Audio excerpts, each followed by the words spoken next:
All right, Brianna, you got it. Hi, everyone. Welcome to Tech School. My name is Brianna Cordova. I am CEO and founder of Citizens Hive, which is the senior care platform that connects seniors in need and local and available caregivers within their area.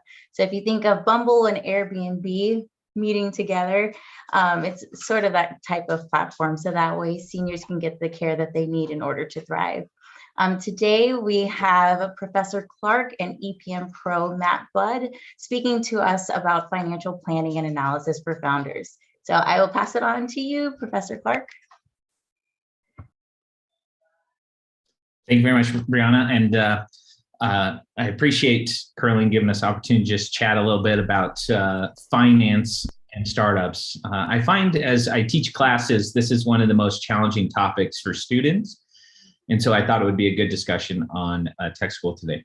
But first, I just want to introduce Matt a little bit. Matt and I have done some projects together in the past, and over the last couple of years, Matt's been CFO of a couple different startups, maybe and a little bit later life businesses. He's also been a financial consultant for Fortune 500 companies.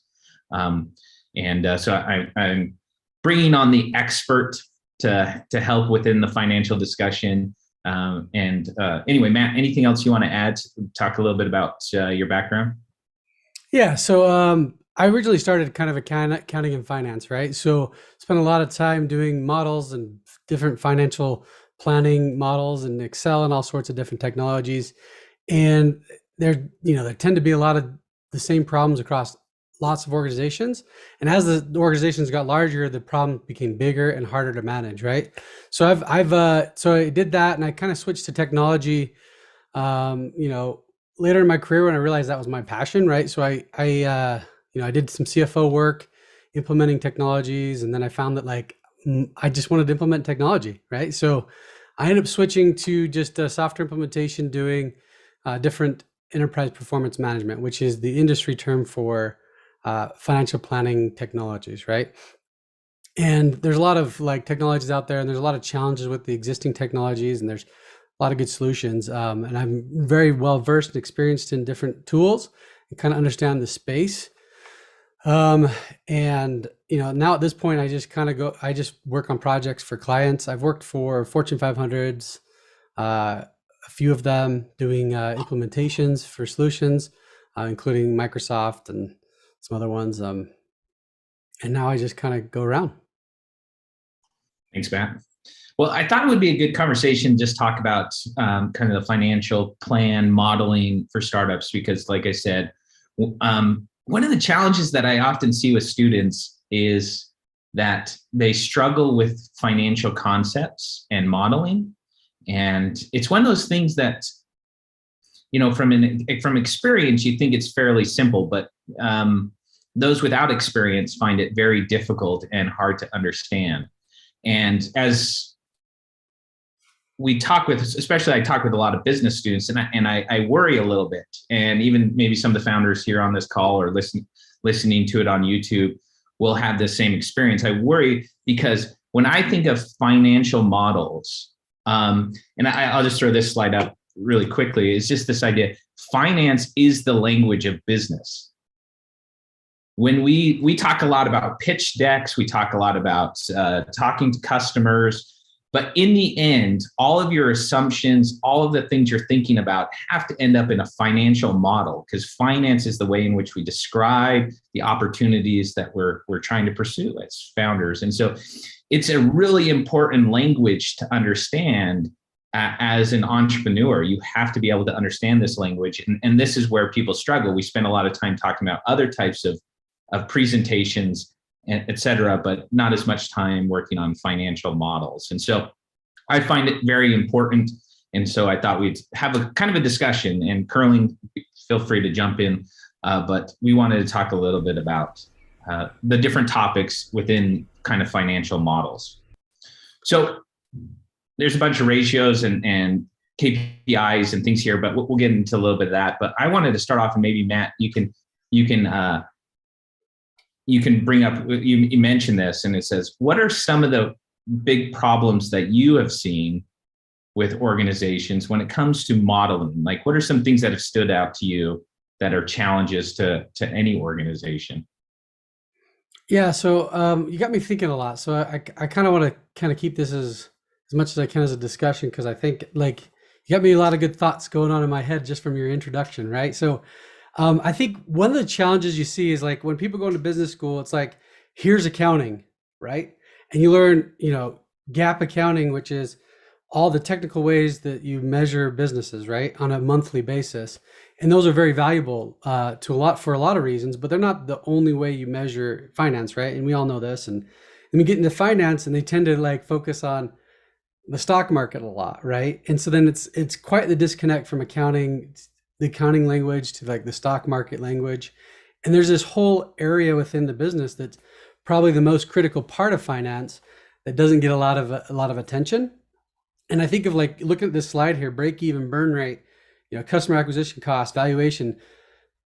All these topics are all these different topics are supporting one thing, right? It's supporting the executive and business decision network, right? So how do we improve business decisions, right? So this is just supporting decisions. And I find the biggest problem I see with startups, and this startups that roll into like mid-sized companies, right, is that they are thinking about how do I make good decisions as a startup, and talk about critical point of their business, right? The critical point is that startup phase, because any wrong decision could destroy the business, and any good decision could propel the business. So we're dealing with like decisions that can really make or break a business. And those decisions, oftentimes in small businesses, tend to be from the gut, right? And it's rampant. And so I read these like startup statistics that say, so many businesses are likely to fail, so many succeed, and this is the percentage. So part of it is a numbers game, right? Well, that's not necessarily true. That part of it is, I think a lot of people are just making gut decisions, and that's just like rolling the dice, playing a little Russian roulette with your business. And that's not a successful way to manage a startup. And that's where you're leading yourself to like just pure chance. Maybe you're lucky because you have a killer idea, or maybe your business idea is like this middle of the ground, like, a lot of competition. You think it would be successful, but you're playing kind of a hard game, and it's not so obvious that you're going to be successful. And then you start playing off your gut. Now you're just rolling dice, right? And you're not successful, and everyone's like, oh, that was too bad. A lot of businesses fail, but in reality, you didn't make a good decision. And those decisions really need to be supported by these modeling, right? And there is gut feeling to things, right? Understanding a market, understanding an industry plays a lot into those gut feelings. But part of that is also, is my business strategy viable, right? The way I'm going about it, is this going to make sense? And I've looked at financial models where people didn't even think about it, and they're losing money per sale. Like, that's not viable, because every success you make makes you more unsuccessful, right? So that's kind of like, I feel like the biggest, from the startup phase to about a medium phase or small business phase, that seems like the biggest challenge when it comes to financial planning. Yeah, good thoughts. I remember you telling me some of those stories about how you discovered when you went in looking at the finances of some of these companies you've worked with, and that they lose money on every sale. Didn't even know that. It's one of those things it is strange, and it happens because things can get away with you unless you continually monitor, are looking at the data and making decisions based on data, which is this financial model. I was going to say one of the things that I found interesting is modeling a startup. There is a lot of guesswork, right? And that maybe goes to Matt's like a little bit about gut decisions, right? Because there is you have no historical data to build your financial models on necessarily. You might have done some due diligence and some additional research and improved your model, but you're lacking some of that historical data to really make it extremely accurate or predictable. And so no venture capitalist, no investor necessarily is looking at your model and saying, you got it right? Because there's no right or wrong model. What we're looking for in a lot of cases, and this is where I think people struggle, is, are you building models that include your assumptions about your business? Because I think that's some people just, go to a template and fill out the template. And what they fail to do is look at their own business model and build into it the assumptions that then you can adjust, because you're making, I teach students this and they build a single model, but really as an entrepreneur, you're building hundreds of models and you're adjusting the assumptions that you're making on all those. And I thought, when we bring up this like business model canvas, right, as part of our discussion when we talk about startups, and everything on the left side of your business model, key partners, key activities, key resources, these are the assumptions you're making, and they need to have line items associated with those. And then you can make those adjustments based on whether some of those gut feelings, and you're saying, what happens if we, our costs go up here, or our partners, or anyway, those kind of things. And so I think it's important when building models that those important assumptions, those things that you would put on this business model canvas, end up in your model. Yeah, I would completely agree with that. I think the whole fallacy of looking up a template and filling in the template, no one cares about what that activity of just filling a template out. Like, that doesn't tell me. I mean, you could come up with some information that might be useful there, but what really is the important part is discovering those assumptions and the pieces of the business that roll into profitability. Like, it could be so many things, like cost of an item or the amount of time it takes to do something, right? And like Sam says, like, you don't know at the very day one, like, what are these assumptions? You feel like you're just like, it's a big guesswork.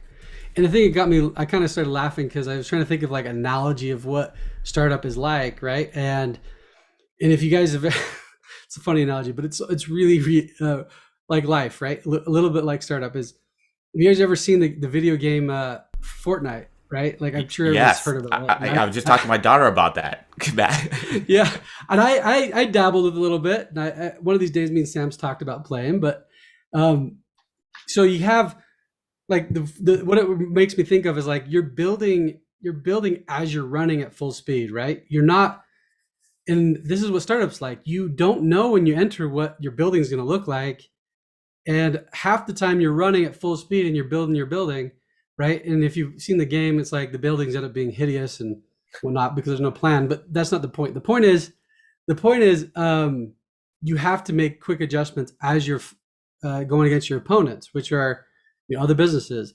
And with all the assumptions lined out, like like Sam was saying there, with the different key assumptions that are key to your business, those are the little levers you get to play with as you're running. So you're a week into it and you realize, oh, my cost is actually this number. You can update, which then triggers what other decisions I need to make on these other assumptions to adjust to that.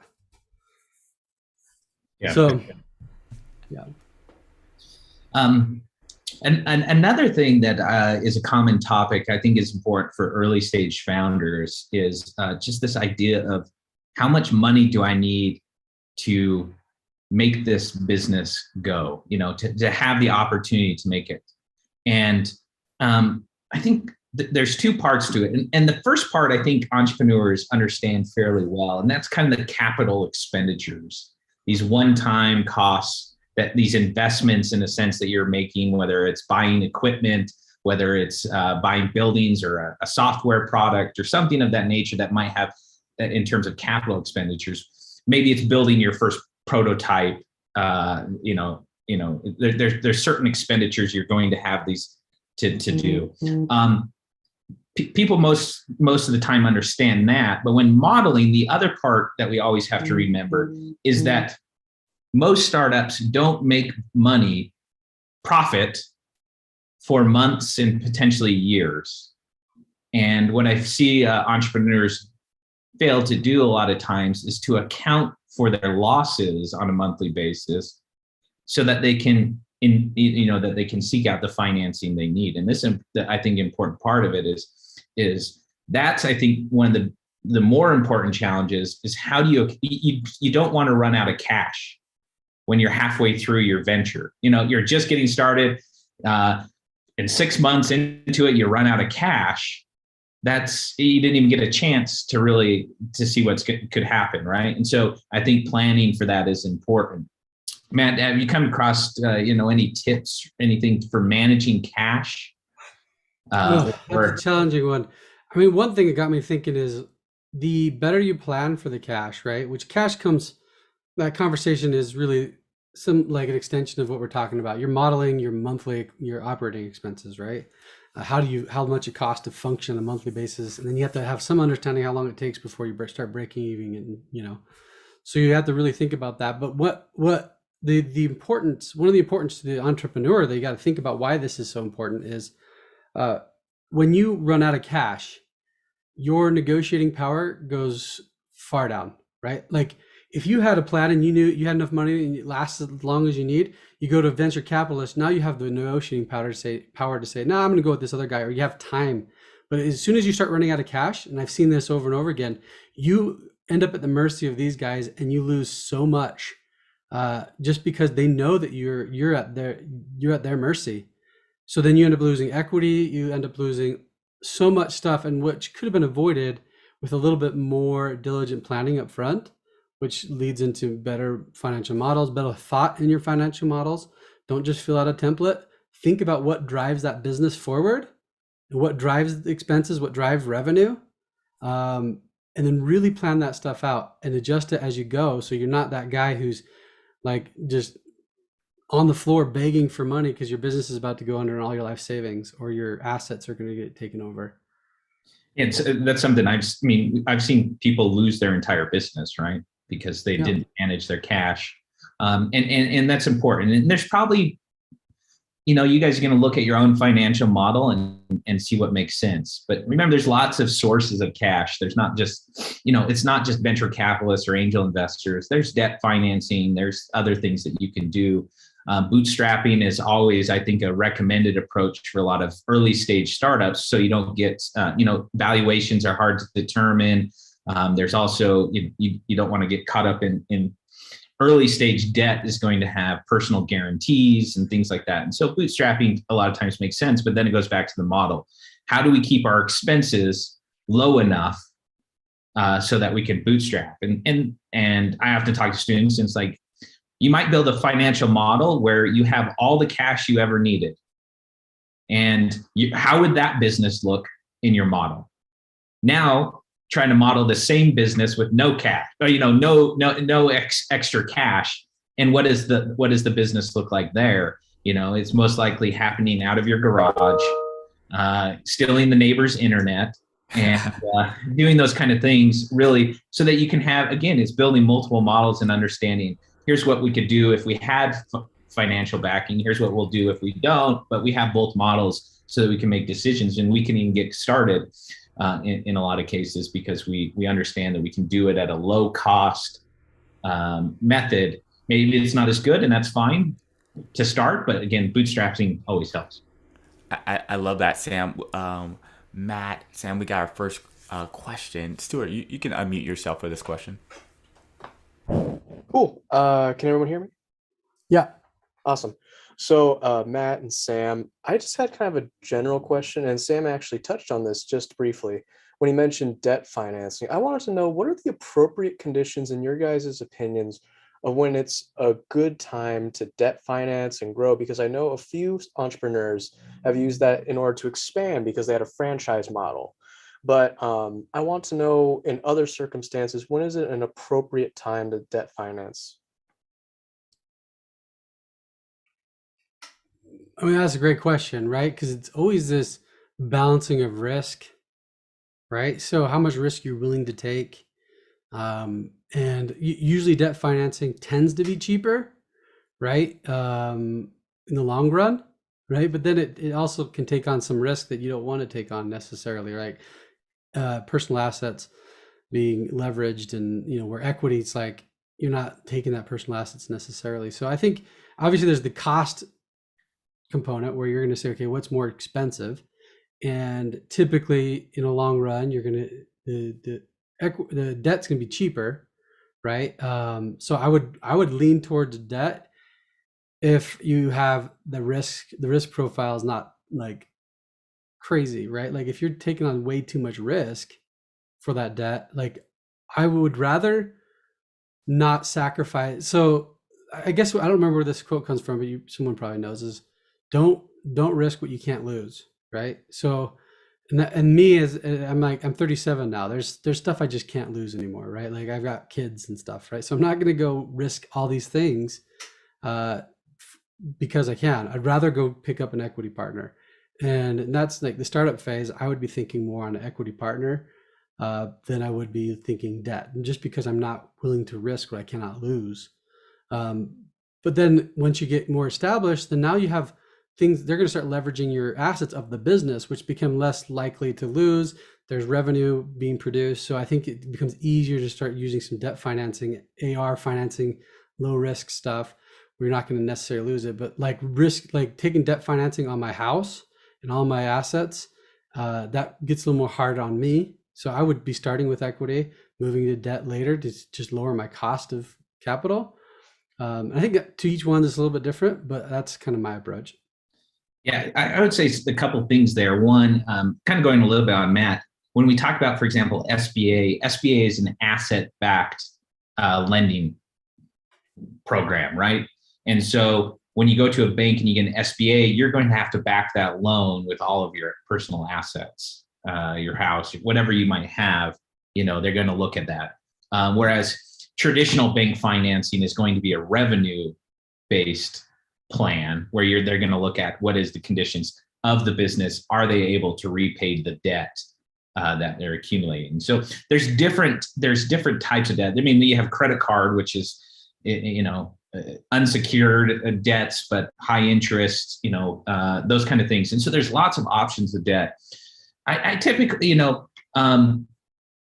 when I look at, there are certain times for me that debt financing makes a lot of sense, right? If you have, if you have a purchase order for some type of a product that you're selling, and you need financing to fulfill that, like debt financing in that scenario might make a lot of sense.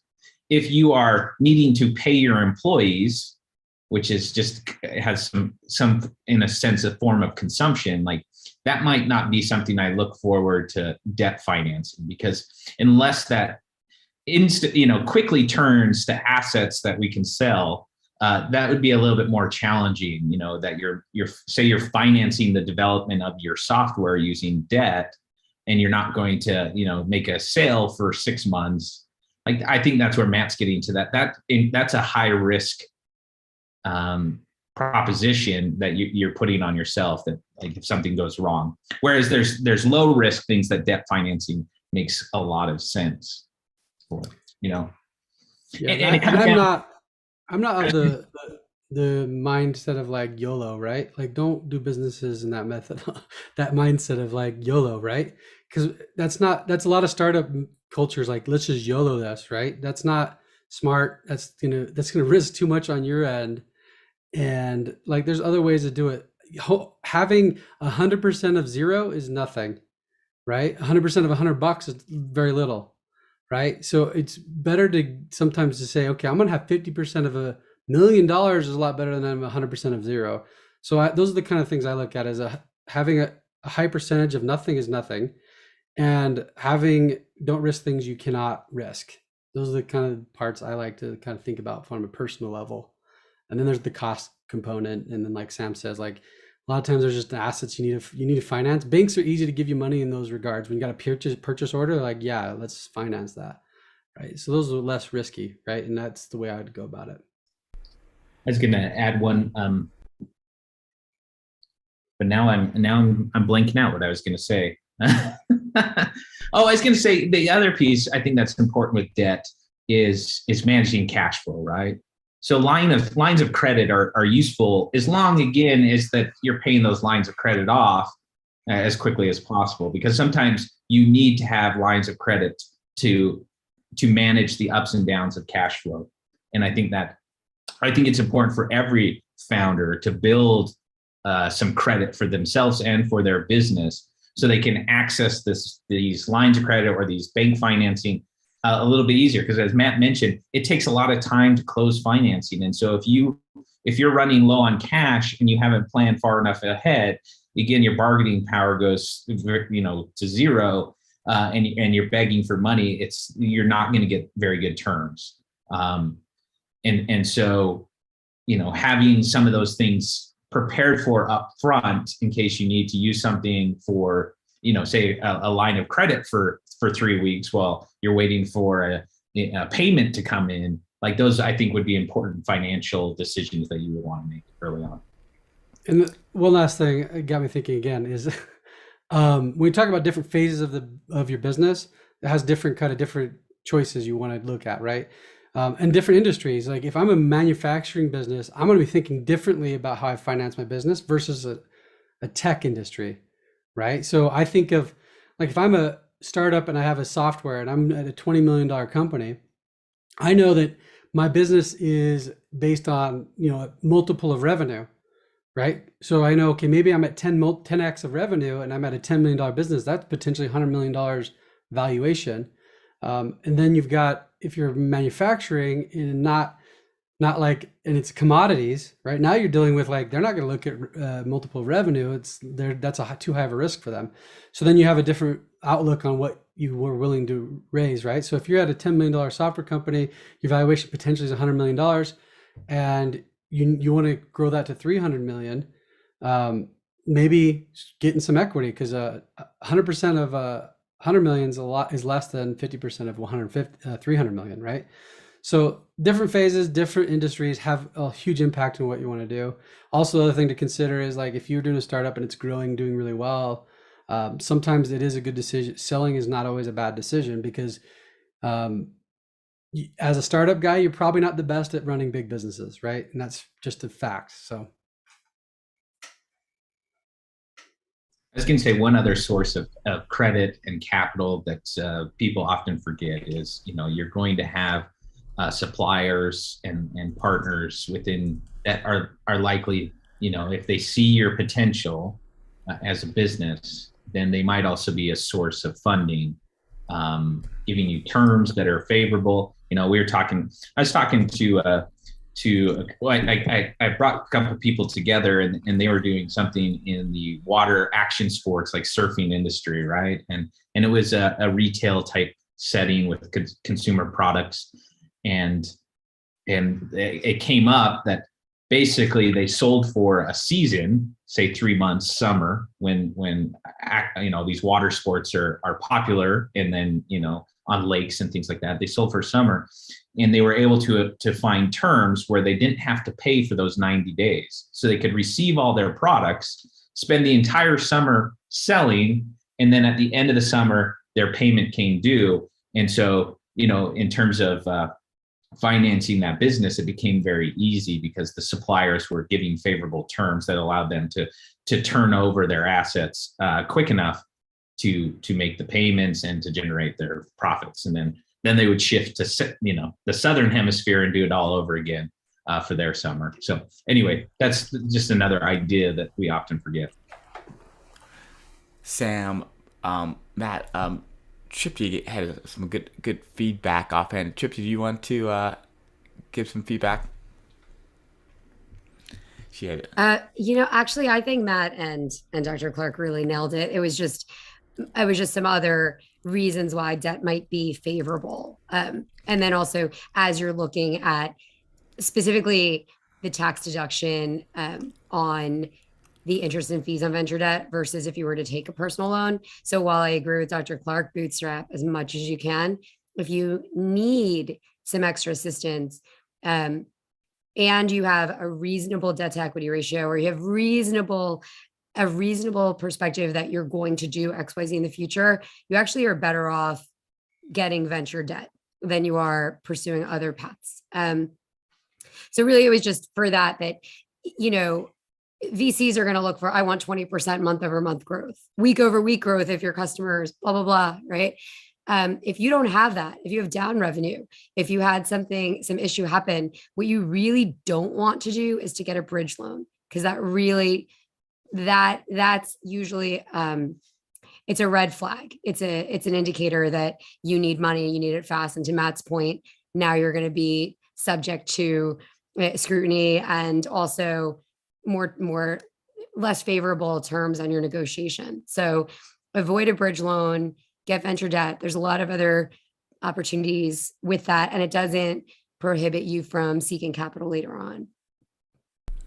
Thanks, Trippy. Yeah, I thought that was it was good to add those points. I had a question for both Sam, Matt, more on the fact of the planning, right? We talked about financial planning, but that planning part is one thing that founders really need help on. And maybe you guys give me some insights or maybe some tools. There was a scenario I was talking to one of the founders, and they're doing about 60K ARR right now, and their lead one of the lead investors who wants to help with the next round says, you know what, I want you to get to this 250K ARR, and now then let's start raising. But he wanted to like plan that out and that. But is there any tools or things in that nature that you guys think of on helping these founders plan these milestones and things of that nature, forecasting too? Yeah, and I mean, great question. I think that's kind of the crux of the challenge, right? So when it comes to planning, I think there's the hard part is there's not really a cut answer, right? Like, hey, here's a template to fill out. Like that's the wrong answer. If the answer is here's a template, someone's telling you some bad advice, right? Got it. There never should be advice. There should. I think step one, you got to understand Excel. Excel is the first tool of every startup. My job right now is I try to get people off of Excel. So like, it's funny for me to come and say that, but the truth is on a startup level, that is the tool of choice, is to use Excel. And you're going to be using Excel for a long time, unless you're sitting there in the 20, 30, 40, 50 million and up, then you're going to start looking at something else. But up until that point, like Excel is the way you go. And the way I'd go about it is, I mean, step one, always bootstrap, like Sam says. I was thinking about a Simpsons episode where Nice. Homer starts a business, and he called it the Compute Global Hyper Mega Net. And it was like this business, he had like the desk, he started like, he didn't even know what he was selling yet, right? And he had all this set up, and it was super hilarious. But like, that's a lot of startups are like, I got my business cards, I got my website, and then like, I still don't even know how much it's going to cost for me to develop the product, right? So I think bootstrap, like, don't even like I avoid even registering a bunch of stuff until you have something, right? So bootstrap, and then once you start going, and like if the ask is, okay, you're at 6K, you want to go 250K or whatever it is, 60K to 250K, how are we going to get there? I think you start from the top, right? Okay, revenue. How do I produce more revenue? That requires salespeople. So then you start listing from the top down what is required to achieve revenue in general. Like generally, how do I achieve even revenue? Well, there's sales commissions. There's potentially spiffs you give to other companies, some share of revenue, right? So start from the top, start feeling what it takes to increase revenue, right? So that's going to be your direct costs, right? Your variable expenses, whatever you want to call it, and really list those out in detail. And then when you list them out, okay, it's sales commissions. Well, what makes a sales commission? Well, usually there's some sort of drivers, right? List those drivers out, right? And start just building from those different pieces you extract from how your business functions. And that starts telling you how to build your forecast model, right? I know, okay, these are the expenses that go with revenue. Once you're done with that, then you say, okay, are there any fixed expenses? Fixed expenses are the business killer, right? Avoid those at all costs as a startup. Even if it's a higher expensive variable cost, sometimes that's much more favorable for a startup. Like big businesses, you want to bring a lot more in house, right? Because now there's not a lot of risk. But in a startup, if you have a lot of fixed expenses, your risk goes through the roof, right? So you want to reduce your fixed and stick to a lot of variable as much as you possibly can, reducing your risk. And then now you have to just worry about increasing revenue and the costs associated with that. And whatever fixed costs are left, then you have a P&L, right? Don't need to make it super complicated. If you're talking cash flow, you get to the accounting world, you're like, okay, we got revenue, now I got to forecast a balance sheet. Then make it simple. Like, this is real life communications. Cash comes in. Why does cash come in? I sell something, right? Ask the basic questions and just write that in Excel. Investors just want to understand what you're going to do. They don't care that you're not a CPA. I am a CPA. I wouldn't care if you didn't make it GAAP accounting. I don't want a GAAP accounting financial statements anyway. I want to tell me how you're going to be profitable. It's simple, So answer those questions. Don't worry so much about like the technicalities of gap. And if the if you needed more clarity, talk to someone who's a finance guy and say, does this make any sense? They can give you guidelines on how to make it more sense to everybody else. But I would just start from like, this is reality. This is how we make money. I like that. That Matt. That's a tweet right there. That this is reality. We're not in this matrix. I like what Matt was saying of top down. And when he's talking about top down, he's talking about, in a sense, income statements, right? That you start with revenue. That's the big driver of success. And I think from a standpoint, I look at there's two ways to grow, and Matt talked about one of those, right? When we look at, first of all, you have to have a business model. It has to be operating so that you can understand what's going on, right? You have to have customers who interact with your business. They receive a product or value. They exchange money for it. Then there's a lot of inefficiencies in those models, and that's what you're typically trying to fix. And you're fixing those with the resources you might from bootstrapping or investment or et cetera. But something that you hear a lot of times, like, hey, I need financing for sales. I need some money for sales. But remember that you also have to have a sales model, like a predictable model that shows if you do X, Y happens. And so that will tell you how much financing, and you're going to model this out in a financial model, right? You're going to know how much that sales process, the expense that it incurs, and the revenue that it might generate from it. And then you can determine whether or not that's, if you're hiring a salesperson, what are the expenses? What is the expected revenue from doing that? I think people forget to model those processes out, and they end up making bad decisions or failing to make a good decision. That's something that I was working with a company, and when we model it out, it becomes very easy to make decisions about personnel and hiring, because you can see how those personnel contribute to the business model. When we fail to model it out, what we end up, we just don't know whether or not we can hire a person, or that maybe there are personnel currently working that are actually contributing to loss in the business. And so those things are important. I think of two other things. One, know your costs, right? We're talking about variable costs quite a bit, or direct costs. And those are like, know how much it costs to build your product or service or whatever it might be, and how much, margin you make. And then know your value, I think, is important too, because you want to know the value that it contributes to your customer, so that you can make sure that the price is accurate, right? If the value is high, then the price can be higher, right? And you can have some surpluses for yourself in terms of profits and so forth. You can even maybe give some consumer surplus to your customer, giving them a desire or willingness to buy from you versus a competitor, if you can model it that way. But I think too, like, if you don't understand price and your direct costs, then it will be challenging to model it correctly and make the best decisions. So.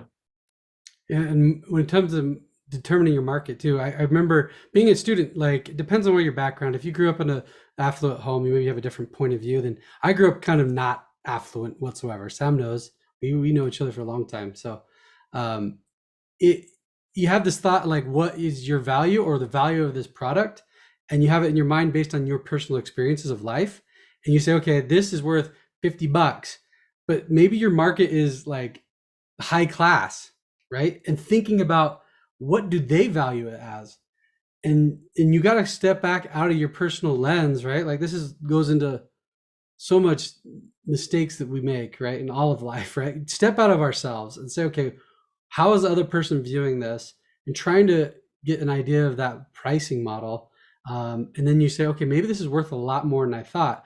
The idea of people are paying, so much money for it, just sometimes it blows my mind, but that market's out there. And sometimes you just need to raise your price and be like, I'm going to make more money if I just sell it for more, and stop worrying about, like, keeping it really cheap. Right. I think of my mom, she sews, and she's like, oh, I'm going to charge $10 to sew these pair of pants. It takes me 3 hours to sew.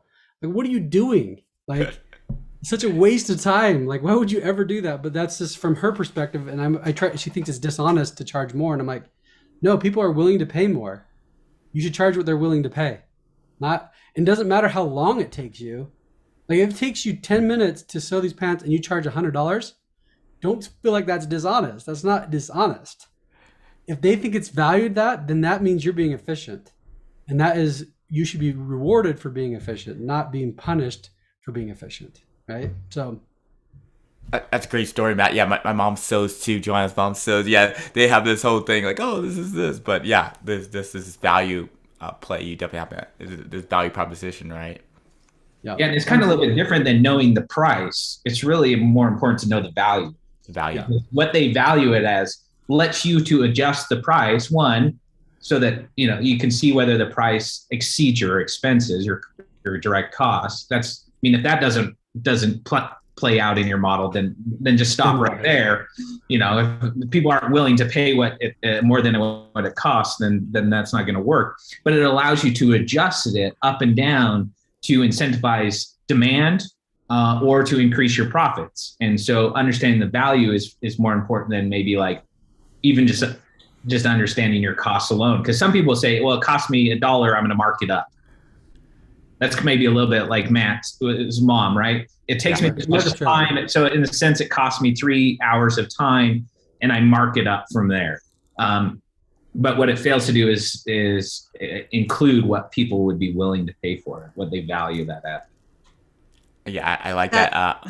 You got it, Joanna. I was going to jump in. I think that's a really important point to make, especially for, sort of budding, very early stage entrepreneurs, is to understand that the important thing is the value, right? Because I think there are a lot of things that we put our heart into, like sewing, for example, or crafting in particular. I see this a lot in people that they have a passion for something and they want to turn it into a business, but there isn't enough value in the actual product to, versus how much labor it takes to produce the product. And so you have to get really creative on business model, or you have to really like supermarket to get the value up. But like those kind of businesses are really challenging because there's so much care and love put into each product. And it's very hard to sort of, when there's a commercially available similar thing that costs way less, I think that's a really challenging business. I have a funny personal experience recently. So I do consulting independently right now. Right. So I just, market myself to companies or other firms that need someone to do the work and they don't have the employee to do it. Right. So I have a friend I'm doing work for, and they're more than willing to pay a firm, like an accounting firm or not accounting firm, a software firm, $250 an hour. Right. So then when I start doing work for them, I send my first invoice and I'm like, you got a deal. I'm giving you $200 an hour. Right. And that's after he signed the contract. So it's not like awkward. And I'm sending him a bill for $200 an hour. He's just like, oh, I'm paying you a lot of money. I'm like, yeah, but it's this weird, like the value and then like what other people even view it. Right. So sometimes it's like, it's this balance of the market viewing the value and then like also expectations. There's a lot that go into it, but yeah, it can get complicated. And, but also I shouldn't be like, okay, well, $50 an hour. That's what, they'll pay at the firm, right? But that's not how it works. Sometimes the solution in cases like that is like, like we're friends and like, I'm just going to not charge you because like, you don't get the value, right? Like, never mind, we're going to not talk about money. It's going to be not the issue between us, right? Because I think that can get really challenging. And I know anybody that works in IT or anything like that is consulting, like everybody's always trying to like, can you just help me with this one thing for free? For free. Yeah, all the time. Yeah. Can you just like solve this problem? Can you just do my balance sheet for me? Like, it'll be quick. Can you do my taxes for me? Just do it. The worst for me is they're like, can you do my taxes? I'm like, I'm a CPA, but I don't do taxes. Not Sorry. a tax accountant. What? Yeah. So, I mean, and if you start any kind of business that has a service component or a product like that, like for sure, all your friends are coming out of the woodwork. But I didn't mean to derail. I just, when you were talking about sewing and price setting and things like that, I think like it's a really hard thing to come to terms with if you really love your product or you really are passionate about the type of business that you're trying to found. Yeah. That was great. And I think we'll kind of leave some time for some questions if there are any, but that price the things we're talking about, this pricing, what do you price it at, what are costs? These are all, again, assumptions that you need to you need to play around with, right? What does the model look like when you adjust your price? What does the model look like when our costs change? The other thing that I think is important at those early stage startups is that the other thing about the modeling is, remember that you're most likely you're less efficient when you start than what you probably will be when you start generating revenue and you can reinvest that back into your business, right? So some of the things we're thinking about is like, yes, my expenses are really high, but that's because I'm using this piece of equipment that's not as efficient. And we're okay with, at the beginning, you might not have the margin you need, or that's attractive to other people, because we're still operating at an inefficiency within our business model. But again, what you'll do in your modeling is you'll forecast that out as what happens when we do invest in that piece of equipment. How long will it take us? Will we need financing to do it? All those questions come in, and now, hey, what our costs just cut in half. Now the financial model makes sense. Everything works. We can hit break even at a certain, those kind of things. But remember that those early stages when you're bootstrapping, you're probably going to do things inefficiently, and that's okay at those early stages. But there has to be a plan in the future. Is how do you get those costs lower? How do you increase the value so you can raise the price? Those kind of things are important to consider. Anyway, but I want to comment on that too. So I have a lot of experience with manufacturing, and I think if you have a product in particular, you really have to watch those things. And so yes, do it inefficiently at the beginning, right? And know that you're going to get more efficient over time, but be cautious in making those shifts, because I've seen sort of cases where a company will invest money in automating some manufacturing thing, but the cost of running the automation is so high, or the production volume is so high of the new super efficient process, so you can't move the inventory that fast. And so, it's this fine, line of like, how do you find the right place for your business? And I think you do that by doing it incrementally. Well, the other part is that financial modeling, right? So that's where this leads back into financial modeling. So when you talk about capital expenditures like that, the capital budget, you got to say, okay, I want to buy this machine. And that means I have to have, this is the profitability of that one machine. And let's go back to what Sam was saying earlier. As you're making decisions as a businessman or a startup or a business person, you got to be making decisions not just on gut, right? And a lot of times, in reality, probably 80% of businesses try to do this on gut, and that's why so many fail. But you need to say, okay, this is the machine's going to cost this much. I need to have this much volume to even break even. Right. How long does it take to get to that volume? Is that too far down the future? Can I lose that much money for that long? And is it going to expire before I sell it, even if I do have the volume, right? So lots of those things to consider. And I think when you're really, like, if you start out, we've had some startups that start up with gangbuster sales, right? And so you have to solve these problems really fast when you're not like equipped for it, and it's really tough. Yeah, you're building as you run. I remember I got the awesome privilege of being a CFO of a highly failing company, which was miserable, to be honest, because they sold me. So the funny story is they sold me the position. I signed up, and I found out this is like WorldCom and Enron, right? Like they were high, like it was horrible. So I found out real quick that they were losing money hand over fist. And like financial planning changes in this phase, right? So you have some financial planning like is amazing. You're a tech company, you're backed by VC, you have plenty of cash. That financial plan is going to be 1 to 3 year outlook. And it's amazing because now you have time, and you have like, you're just trying to prove out the money that you have, and that you want to get more when you need more, right? Like, ooh, poor you, it's difficult. But then when you have the opposite where you're just like falling apart, that type of plan looks a lot different, because now you're not worrying about like, when can I get more funding and how long it takes for me to be profitable. It's like, can we make it to the paycheck in 3 months, right? So that model turns to be really short. Instead of a 3 year outlook, I remember at the end, before I quit, because it got dicey, I was looking at 1 month models, right? I was like, okay, this is our model for a single period. If we can sell this much in this period, we'll be successful. And it ended up being, guys, here's our model. In order for us to continue forward, you need to sell at least this much money in revenue. And the sales guys, I said, can you commit to selling this? And how likely are we to get there? And they're like, yeah, we're absolutely going to commit to it. And I said, because if we don't, we're going to run out of cash. And then what are we going to do? It's a hard situation. Or the other option is if we can't hit that high, then we got to cut expenses like crazy. Got to cut 50K in expenses. So now we're making it, it's back to that whole initial topic. Financial modeling and business modeling is about supporting a decision. Now, if I wasn't there and no one was doing financial models, they would be like, we'll be fine. And you keep going. Next thing you know it, you can't make payroll. And if you can't make payroll, that is potential jail time, right? It's really bad to miss payroll. Like, that's one thing you never miss. So you got to be really careful. Oh, that's great insight. I love that, and I like that. I always like these stories, Matt. So your stories have been great.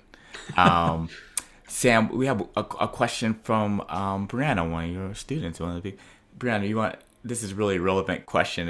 I get this question a lot, but Brianna, you want to unmute yourself? Yeah. So like I said in the chat, it might be a long shot, but just given both of your experiences, we always talk about bootstrapping a business. And as a recent graduate and someone who is very broke, I'm just really curious on, what is the average cost of starting a business? So including like website and, marketing and getting the right people to be on your team, things like that. Just ballpark it, just wanting to know what the average cost looks like. No, yeah. Great question. I think, this is a lot on my mind, and a lot of it comes down to what's the barrier of entry, right? If that barrier is massively huge, like you need to be like you're starting Tesla, right? Think about the startup for Tesla, right? That's huge. So, in me personally, I was never, if you ever read the book, I highly recommend called Malcolm Gladwell book. Sam, help me. One about being special. The special one where you're special. Oh, Outliers. Outliers, yeah. So Outlier, there it is. Outliers. If you read that, it talks about like the timing of your life, right? And sometimes it's just not the right timing, and at certain times in your life, you're more willing to take more risks. But for me, in my personal life, this is a really important question for me, because if I'm going to do a startup, I can't put a lot of I can't just have a huge startup cost, right? Unless I have a really killer idea and really good prototype, right? So on one end, you've got high costs like Tesla, like starting a car company, right? And that startup cost is in the millions, right? And on the other end, you got what I'm doing now, because this is what I ended up landing, is consulting. Startup cost was like, I don't know, $100, right?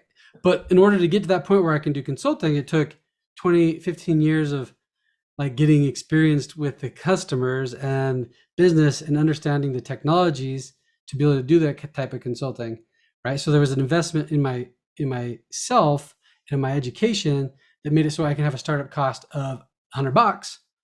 But in reality, the startup cost was 10 years of education, 15 years of education and experience, right? Or your startup cost is because you're younger and you may not know like the consulting thing. Maybe it's this genius idea of a widget.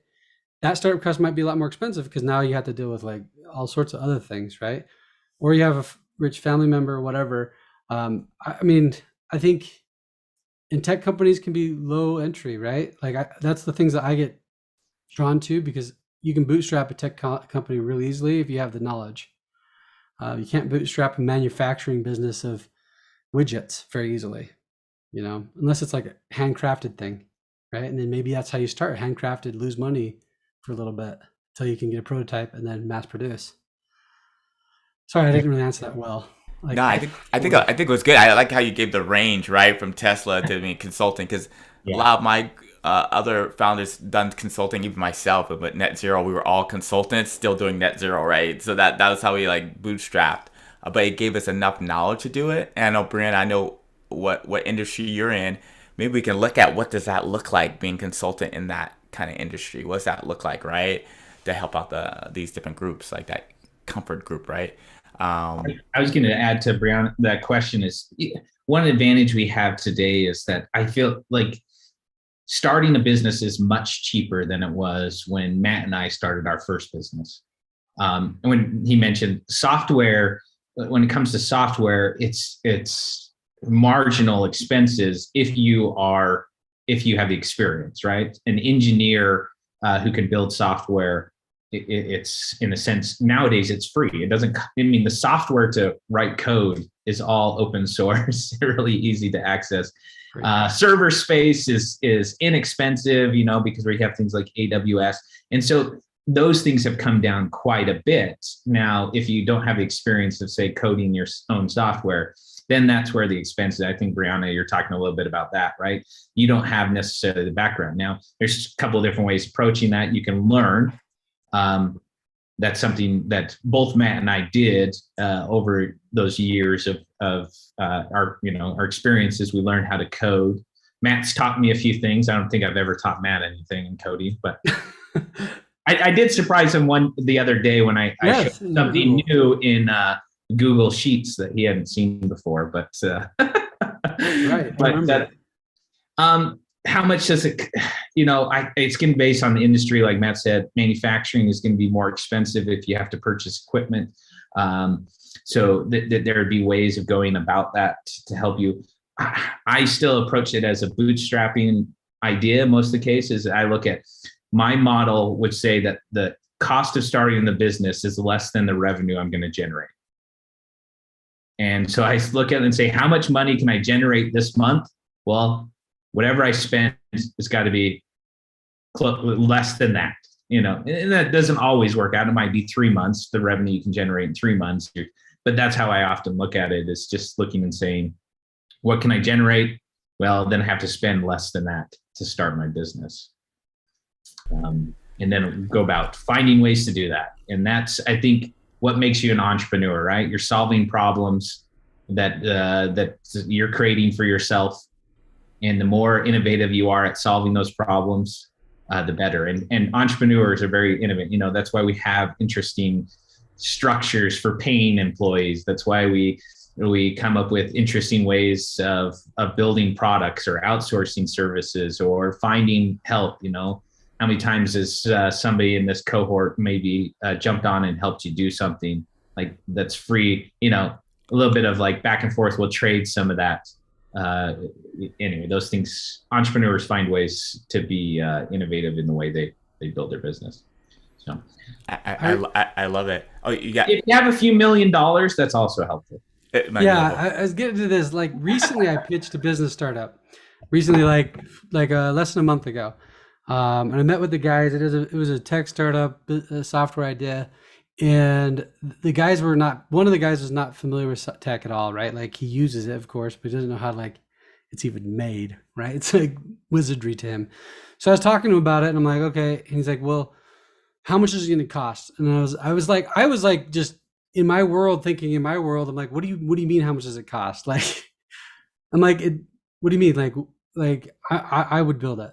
They're like, well, what about like the technology? I'm like, well, that's all free, right? So, and like server stuff is so insignificant. Like I might be spending like Google will do software stuff completely free until you hit a certain threshold. So like basically the whole startup's free, and then you hit a threshold and you start paying a little amount. But I mean, like as a startup, unless you're part of a rich family, you have lots of cash somewhere, it's unlikely that you're going to be able to get a lot of money in the very first phase, unless you have a killer idea and you make an amazing presentation, spend a year and you like really present this and then find some good angels, or some good angels.